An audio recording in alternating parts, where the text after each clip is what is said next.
हाँ चलिए ध्यान दीजिए, उपधातु।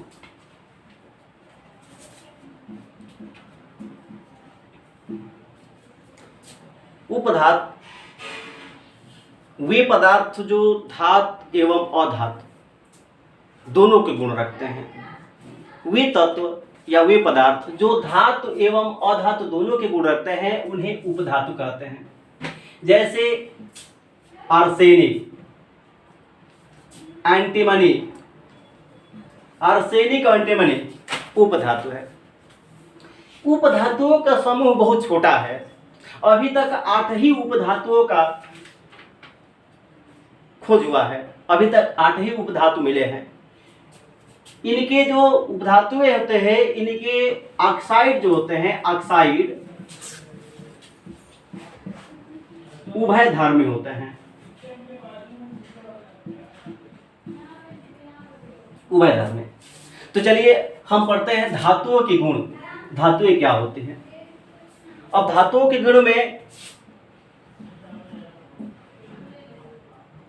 धातु के गुण, धातु में देखिए तो पहले हम गुण डालेंगे कि सभी धातुएं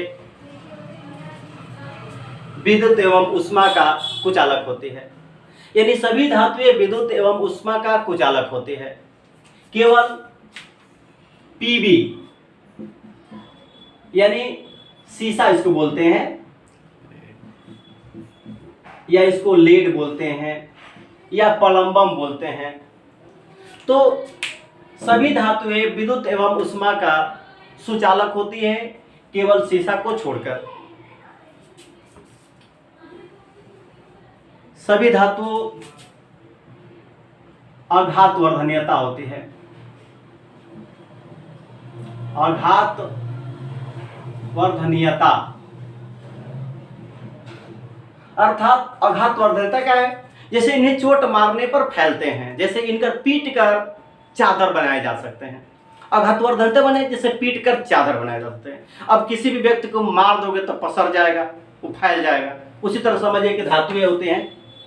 लेकिन जिंक जो होता है आघात वर्धनीयता नेता है, और मरकरी, ये जिंक और मरकरी, इसको जस्ता भी बोलते हैं,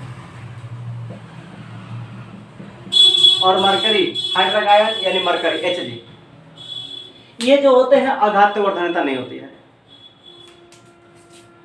धातुएं तन्यता का गुण रखती है। तन्यता, जिन्हें इन्हें खींचकर तार बनाया जा सकता है। यानी धातुएं तन्यता का गुण रखते हैं, यानी इन्हें खींचकर धातुओं माने धातुओं के खींचकर इन्हें तार बनाया जा सकता है। अब कंडीशन के अनुसार ये मरकरी से तो तार बनेगा नहीं भाई, लिक्विड फॉर्म में होता है, तो ये इन्हें इससे तार नहीं बनता है।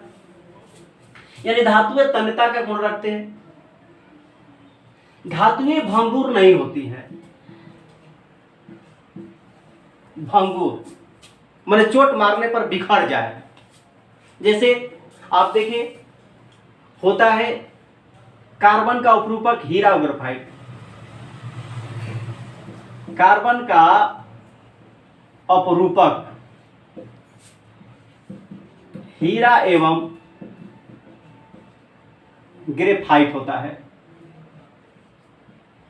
तो ग्रेफाइट को जैसे चोट मारोगे, जैसे आप लोग निपो सेल देखे होंगे, निपो सेल में जो पेंसिल होती है वो ग्रेफाइट का, या आप लिखते हैं जो पेंसिल होती है, लिखने वाला पेंसिल, उसमें जो अंदर का लीड होता है वो ग्रेफाइट का होता है, और उसको चोट मारिए तुरंत भंगुर हो जाते हैं, बिखर जाते हैं। तो धातुएं भंगुर नहीं होती है। ठीक है, धातुएं तन्य आते हैं, धातुएं आघात वर्धनीयता है। धातुओं में एक धात्विक विशेष चमक होती है। धातुओं में एक धात्विक विशेष चमक होती है। समझ पा रहे हैं? तो धातुओं में एक विशेष चमक होती है। अब जो है धातुएं, अब देखिए सक्रियता के आधार पर देखा जाए तो धातुएं जो है, जैसे यहां पर देखिए कुछ सक्रिय धातुएं अम्लों से क्रिया करके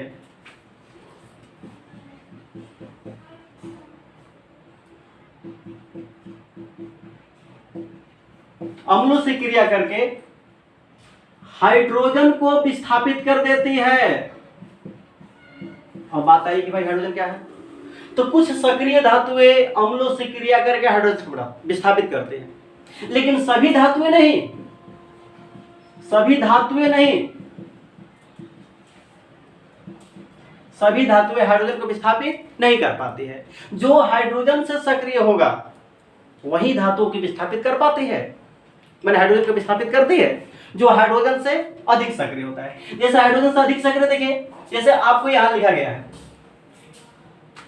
जैसे यहां पोटेशियम है, पोटेशियम से अधिक सक्रिय है सोडियम, सोडियम से अधिक सक्रिय है पोटेशियम। तात्पर्य है कि कुल मिला के बड़ियार है, सोडियम से अधिक मजबूत है पोटेशियम, सक्रियता के आधार पर, क्रिया करने के आधार पर, रासायनिक क्रिया करने में। कैल्शियम से अधिक सक्रिय है सोडियम, मैग्नीशियम से अधिक सक्रिय है कैल्शियम, एल्युमिनियम से अधिक सक्रिय है। यानी कंडीशन के अनुसार आप जितने यहां देख रहे हैं विद्युत, इसे विद्युत रासायनिक श्रेणी कहते हैं।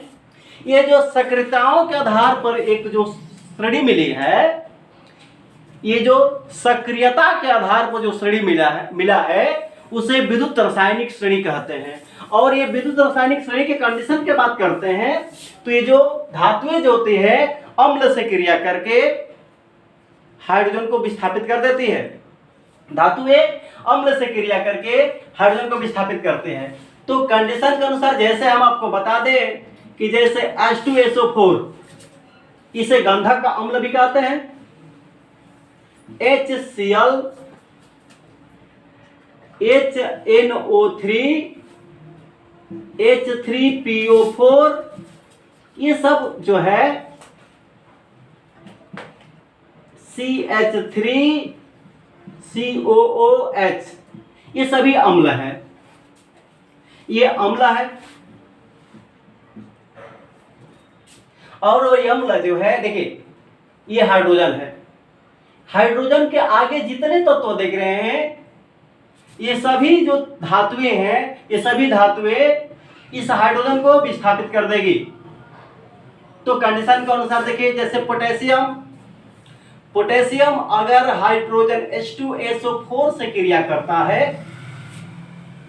तो पोटेशियम अगर हाइड्रोजन सल्फेट से क्रिया करता है तो देखिए इस H2SO4 में ये माइनस होता है और ये डबल प्लस होता है। जैसे इसमें क्यों डबल माइनस होता है, कैसे, तो डबल माइनस होने का मतलब इस पर दो हाइड्रोजन है, H2 देख रहे हैं, अब दो हाइड्रोजन है तो दो हाइड्रोजन का मतलब है कि सल्फेट आयन पर, इसका नाम है सल्फेट आयन। अब हमारे पिछले वीडियो में जाओगे तो इसमें देखोगे कि सल्फेट आयन, फॉस्फेट आयन यानी कार्बोनेट आयन, फॉस्फेट अब 3 पर कार्बोनेट आयन, ये सारे वीडियो पिछले वीडियो में जाओगे तो आपको पूरा मूलक दिखाई देगा। यानी सारे पिछले वीडियो में जाओगे तो ये सल्फेट है, फॉस्फेट है, कार्बोनेट है, हाइड्रोक्साइड है, ये सारे सिस्टम, साइनाइड है, इन सभी पर आपका मूलक दिखाई देते नजर आएंगे। ये सभी आपको बताया गया है पिछले वीडियो में कि आपका सल्फेट, फॉस्फेट, कार्बोनेट पर कितने चार्ज होते हैं, आपको आसानी से याद हो जाएगा। अब देखिए अगर ये तत्व क्रिया करता है तो जैसे मान लीजिए कि सल्फेट, तो भाई जाहिर सी बात है कि सल्फेट गरीब है और ये धनी है। तो बस ये देखना, ध्यान देना, आज जानते हैं ना कंडीशन होती है ऐसा कि जब हमारे अपने दिन खराब होते हैं, जब हमारे अपने दिन खराब होते हैं तो लोग आजमाने लगते हैं, जब हमारे अपने दिन खराब होते हैं तो लोग आजमाने लगते हैं, बड़ों को भी छोटे आंखें दिखाने लगते हैं। अरे भूल कर मत जाना, अरे भूल कर मत जाना अमीरों के घर, भूल कर मत जाना अमीरों के घर आए मेरे दोस्त, क्योंकि हर एक चीज की कीमत बताने लगते हैं। समझ पाए? तो कंडीशन आती है कि ऐसा भी होता है कि अब ये हाइड्रोजन है, इस पोटेशियम से गरीब है, ये कमजोर है, पोटेशियम से हाइड्रोजन कम सक्रिय है। अब कम सक्रिय है, गरीब है, जैसे आप जानते हैं कि जहां दोस्त होते हैं कंडीशन के अनुसार एक कोई गवर्नमेंट नौकरी कर रहा है, उसके पास काफ़ी पैसा है। एक जो है घर पे बेचारा बेरोजगार है, मजदूरी कर रहा है। अब उसके घर गया, वो बेचारा टीवी खरीदा है, मोबाइल खरीदा है, अब बैठ जाएगा, अब वो कहेगा कि देखिए ये मोबाइल है, ये टीवी है, इतने का पड़ा है। अब वो बेचारा कैसे, अब वो कंडीशन के अनुसार इतने का पड़ा है कि मतलब वो ये दिखा रहा है कि ये तुम्हारे बस की नहीं है, वो दिखा रहा है, यानी कह रहा है कि तुम्हारे क्षमता नहीं है खरीदने का, इसलिए वो उसका कीमत बता रहा है। इसके लगा कि वो इसके पास है ही नहीं सामान। इसलिए कहा जाता है कि जब हमारे अपने दिन खराब होते हैं तो लोग आजमाने लगते हैं, बड़ों को भी छोटे आंखें दिखाने लगते हैं, भूल कर अमीरों का घर मर जाना ऐ मेरे दोस्त, हर एक चीज की कीमत बताने लगते हैं। तो आइए यहां पर कंडीशन आती है कि ये जो सल्फेट आयन है इस पर डबल चार्ज है, और ये पोटेशियम से जब क्रिया करेगा तो इस पर 2 और इस पर 1, ये बनाएगा K2SO4, यानी ये बनाएगा K2SO4, और हाइड्रोजन को क्या कर देगा, विस्थापित कर देगा। अब हमारे पास पोटेशियम 2 है, कैसे पता चला था, देखिए ये जो 2 इसके पास आ जाता है और ये 1 इसके पास चला जाता है, तो ये पोटेशियम K2SO4। अब इसका नाम देखो, पोटेशियम जानते हैं, SO4 को सल्फेट कहते हैं, तो पोटेशियम सल्फेट, इसका नाम है हाइड्रोजन सल्फेट। तो आपको नामकरण कहाँ याद करना पड़ता है, आप तो केवल ऐसे बना सकते हैं भाई, यौगिक रट लगते हैं आप यौगिक को रटने, ये कौन तरीका से भाई है? यानी समीकरण संतुलित करना है तो पोटेशियम यहाँ 2 है, यहाँ 1 है, बस 2 लगा दो, देखो हाइड्रोजन 2 है, सब कुछ कंप्लीट। अगर आप सोडियम से क्रिया कराते हैं, सोडियम से कोई भी तत्व ले लीजिए, इसमें कोई भी हम ले लीजिए, चलिए हम इसको लेते हैं, हाइड्रोजन नाइट्रेट को लेते हैं। अब हाइड्रोजन नाइट्रेट, इसके पर देखिए ये गरीब बेचारा है और ये धनी है और ये भी धनी है, लेकिन इससे ये कमजोर है, और जब कमजोर है तो इसको क्या करेगा, ये हटा देगा। समझ लो कि जिंदगी में कभी शादी करना तो हमेशा बीवी को खुश रखना, पैसे ले आके देता रहना। कभी भी अगर आप बीवी को सुविधा कम देंगे, कोई दूसरा धनी आएगा और बीवी को भगा ले जाएगा, इसलिए उस समय पछताते रहोगे। अरे कहा जाता है कि पैसा रहेगा ना तो गुल को गुलाब बना देते, गुल को गुलाब बना देते, गुलाब को कमल बना देते, उसकी एक अदा पे कई गजल बना देते। अरे हम पे मरती नहीं लड़कियां, वरने अपने कॉलोनी में कई ताजमहल बनवा देते, कई ताजमहल बनवा देते। तो इस कंडीशन में देखा जाए, आइए कंडीशन के अनुसार देखा जाए तो ये प्लस है, ये प्लस कंडीशन जो है आपका नाइट्रेट पर 1 चार्ज, नाइट्रेट पर 1 चार्ज होता है, गरीब है तो गरीब धनी से क्रिया करेगा, क्योंकि ये इसको हटाएगा, कहेगा चलो तो ये हटेगा, तो ये नाइट्रोज पर 1, देखिए नाइट्रोज, ये नाइट्रेट है, नाइट्रेट हाइड्रोजन पे 1 प्लस होता है, क्योंकि देखिए इस पे इसलिए हटा देंगे, तो ये सोडियम है, सोडियम पे 1 प्लस, 1 क्रिया करेगा तो बनाएगा NaNO3 सोडियम नाइट्रेट, और प्लस क्या करेगा, हाइड्रोजन को विस्थापित कर देगा। अब हाइड्रोजन पास हमारे पास इधर 1 है और इधर क्या है, 2 है, अगर 2 लगा दो तो हमारे पास हाइड्रोजन कितना हो गया, 2, इधर हाइड्रोजन भी हो गया, नाइट्रोजन भी 2 हो गया, तो यहाँ 2 लगा दो, तो है तो सोडियम है, नाइट्रोजन 2 हो गया, यहाँ 2 लगा दो, रिएक्शन संतुलित हो गया। ठीक है, अगर आप इसको लेके चलते हैं, चलिए सी, जैसे सोडियम ही ले लीजिए, चाहे सोडियम क्या, मैग्नीशियम लीजिए, मैग्नीशियम CH3COOH।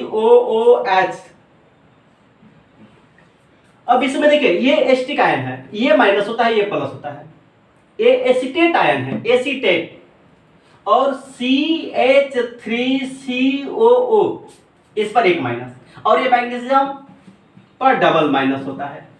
अब ये जो माइनस है तो माइनस का मतलब कि पूरे का नहीं माइनस है, तो ब्रैकेट लगा देंगे। अब इसके पास 2 है तो 2 लिखेंगे, इसके पास 1, तो ये कंडीशन आएगा, यानी CH3CO का ट्वाइस NMG। अब इसका नामकरण किस से करते हैं, ध्यान से, तो मैग्नीशियम एसीटेट। अब बना देंगे CH3COO का ट्वाइस N2Mg, और प्लस हाइड्रोजन को क्या करेगा, विस्थापित कर देगा। यानी हाइड्रोजन को विस्थापित करने का मतलब है कि आपको बता दें कि सक्रिय धातुएं कम सक्रिय धातुओं से क्रिया करके माने विस्थापित कर देती है। जैसे अभी तो हाइड्रोजन की बात करें कि ये तो हाइड्रोजन हम चल रहे थे कि अम्ल जो है माने सक्रिय धातुएं जो है अम्ल से क्रिया करके हाइड्रोजन को विस्थापित कर देती हैं। तो यहां से देखा है आपने, हर जगह देख रहे हैं कि भाई हाइड्रोजन को विस्थापित कर रही है कंडीशन के अनुसार। चलिए अब आइए आप, अगर बात आती है कि आपको ये पता हो गया कि धातुएं अम्ल से हाइड्रोजन को विस्थापित कर देती हैं, ठीक है। चलिए अब जो है, अगर आपको वीडियो अच्छी लगे